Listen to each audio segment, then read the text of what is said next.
75 سالوں میں آئی M F نے پاکستان کے لیے کل 23.656 بلین ڈالر کی منظوری دی، لیکن ملک کو صرف 14.189 بلین ڈالر دیے گئے۔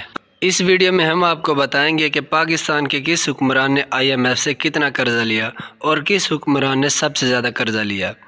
آئی ایم ایف سے قرض لینے کی پاکستان کی تاریخ کو درج ذیل 4 ادوار میں تقسیم کیا جا سکتا ہے۔ ابتدائی سال 1950 سے 1988 تک، اس کے بعد بے نظیر اور نواز شریف کی حکومت 1988 سے 1999 تک، مشرف اور زرداری حکومت 2000 سے 2013 تک، اور نواز شریف اور عمران خان کی حکومت 2013 سے 2022 تک۔ یہ صدر ایوب خان ہی تھے جنہوں نے دسمبر 1958 میں پاکستان کو آئی ایم ایف کے پاس صرف 25 ملین ڈالرز مانگنے کے لیے گھسیٹا، لیکن پاکستان کو $1 بھی نہیں ملا۔ 1968 میں آئی ایم ایف نے پاکستان کے لیے 37.5 ملین ڈالر پروگرام کی منظوری دی۔ اس کے بعد 1969 میں 75 ملین ڈالرز کا ایک اور پروگرام منظور ہوا۔ منظور شدہ 137.5 ملین ڈالرز میں سے ایوب حکومت نے 112 ملین ڈالر حاصل کیے۔ ذوالفقار علی بھٹو نے 1972 سے 1970 کے درمیان آئی ایم ایف کے ساتھ 330 ملین ڈالر کے 4 قرضوں کے پروگراموں پر دستخط کیے اور اس میں سے 314 ملین ڈالر ملے۔ آئی ایم ایف نے 1980 میں پاکستان کے لیے پہلا بڑا پروگرام منظور کیا جب اس نے ضیاء الحق کی حکومت کو 1.268 بلین ڈالر کی پیشکش کی۔ یہ 1958 کے بعد سے منظور شدہ 7 پروگراموں کے مجموعے سے زیادہ تھا۔ آئی ایم ایف نے 1981 میں ایک اور 919 ملین ڈالر پروگرام کی منظوری دی۔ آئی ایم ایف کی طرف سے منظور شدہ کل 2.178 ارب ڈالر میں سے ضیاء الحق کی حکومت نے 1.079 ارب ڈالر حاصل کیے۔ بے نظیر بھٹو اور میاں نواز شریف 1989 سے 1999 تک کا دور، منظور شدہ قرضے 3.606 بلین ڈالر اور ادائیگیاں 1.284 بلین ڈالر ہوئیں۔ 1990 کی دہائی میں بے نظیر بھٹو اور میاں نواز شریف نے آئی ایم ایف سے مجموعی طور پر 8 بیل آؤٹ کی درخواست کی۔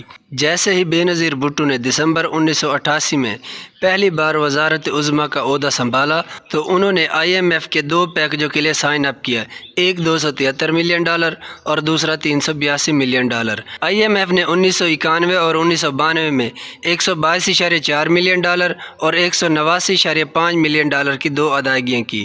نواز شریف نے 1993 میں 265.4 ملین ڈالر قرض کے دستخط کیے تھے۔ آئی ایم ایف نے اس سال پاکستان کو 88 ملین ڈالر ادا کیے۔ 1994 اور 1995 کے درمیان بے نظیر بھٹو کی حکومت نے 379 ملین ڈالر، 606 ملین ڈالر اور 562 ملین ڈالر کے 3 آئی ایم ایف پروگراموں پر دستخط کیے۔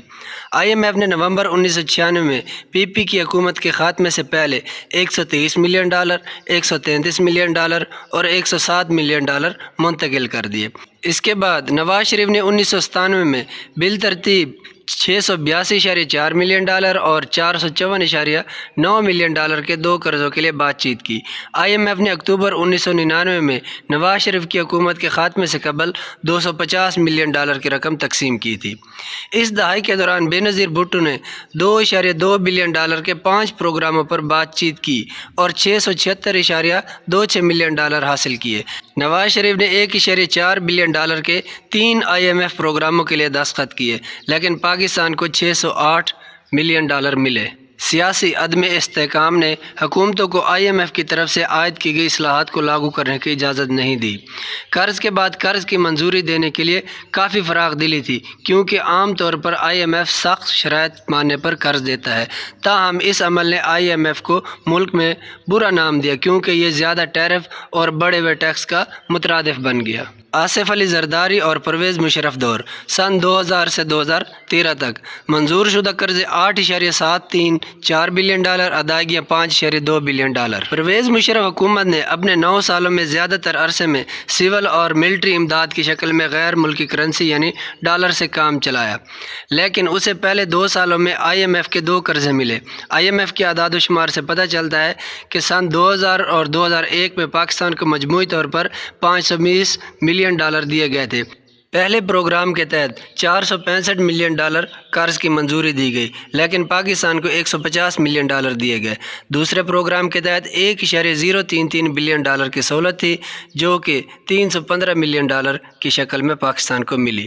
2001 اور 2008 کے درمیان پاکستان نے IMF سے کوئی قرضہ نہ لیا، کیونکہ تب تک افغانستان جنگ جاری تھی اور امریکہ نے پاکستان کو سول اور ملٹری امداد دل کھول کر دی، لیکن اس رقم نے پاکستان کے غیر ملکی ذخائر کو بڑھانے میں کوئی کام نہ کیا، جس میں 2006 سے لے کر 2008 کے درمیان تیزی سے کمی ہوئی۔ 2008 میں پاکستان پیپلز پارٹی کی حکومت نے IMF کے ساتھ $7.235 بلین کے اب تک کے سب سے بڑے قرضے پر بات چیت کی۔ 2008 اور 2010 کے درمیان $5.2 بلین 3 قسطوں میں تقسیم کیے گئے۔ اس کے بعد پیپلز پارٹی کی حکومت نے یہ پروگرام مکمل نہیں کیا، کیونکہ اسے 2013 تک کیری لوگر پروگرام کے تحت امریکی فنڈز ملتے رہے۔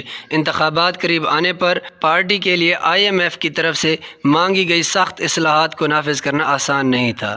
نواز شریف اور عمران خان دور 2013 سے 2022 تک۔ نواز شریف 2013 کے الیکشن جیت کر اقتدار میں آئے تو آتے ساتھ ہی IMF کا در کھٹکھٹایا۔ اس طرح 2013 سے 2016 تک پاکستان کو $4.393 بلین کا قرضہ دینے کی منظوری دی گئی۔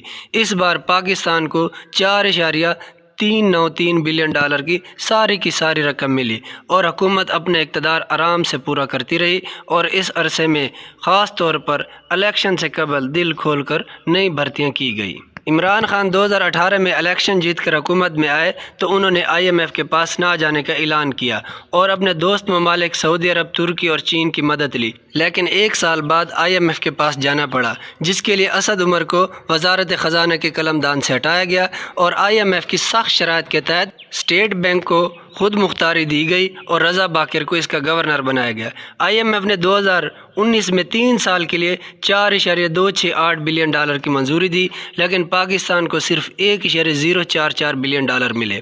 مارچ 2022 میں رپورٹس منظر عام پر آئیں کہ IMF نے پاکستان کا قرضہ پروگرام معطل کر دیا ہے۔ بحالی کے لیے مذاکرات مئی تک شروع نہیں ہوئے۔ اس وقت تک عمران خان کو اقتدار سے ہٹا دیا گیا تھا اور مسلم لیگ نون کے شہباز شریف نے حکومت سنبھال لی تھی۔ فنڈ کی سہولت کو بحال کرنے پر بات چیت جون کے آخر میں مکمل ہوئی تھی، لیکن اس سے پہلے موجودہ حکومت نے تنخواہ دار افراد کے لیے ٹیکس ریلیف واپس لینے سمیت کچھ سخت فیصلے بھی کر لیے تھے۔ اس کے بعد IMF کے ایگزیکٹو بورڈ نے اگلی قسط جاری ہونے سے پہلے مشترکہ 7ویں اور 8ویں جائزے لیے، لیکن قرضہ نہ دیا۔ حکومت سے مزید معاشی اصلاحات اور ٹیکس کا مطالبہ کیا گیا اور ساتھ ہی یہ بھی کہا گیا کہ پاکستانی روپے کی قدر مصنوعی طریقے سے مضبوط نہ رکھی جائے، بلکہ مارکیٹ کے حساب سے ہی اس کی قدر طے کی جائے، جس بات کو حکومت نے مان لیا اور روپے کی قدر 50 سے 60 روپے راتوں رات بڑھ گئی، اور اس کے ساتھ ہی حکومت نے 1 لیٹر پیٹرول پر لیوی 50 روپے کر دی، بجلی کے بل 100% بڑھا دیے اور گیس قیمت میں 200% سے زیادہ اضافہ کیا، لیکن بات پھر بھی نہیں بنی۔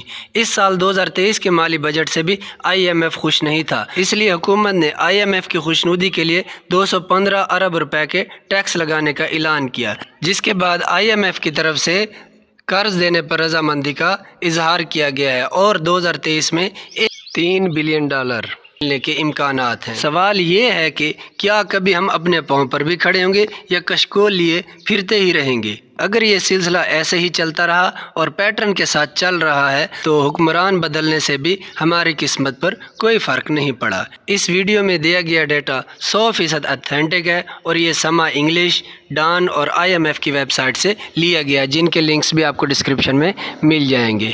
اگر آپ کو ویڈیو معلوماتی لگی ہو تو اس کے لیے لائک تو بنتا ہے، اور اگر آپ نے ہمارے چینل کو سبسکرائب نہیں کیا تو اس کو جلدی سے سبسکرائب کر لیں تاکہ ہم آپ کو اسی طرح کی معلوماتی ویڈیو مہیا کرتے رہیں۔ ملتے ہیں اگلی ویڈیو میں، تب تک کے لیے اللہ حافظ۔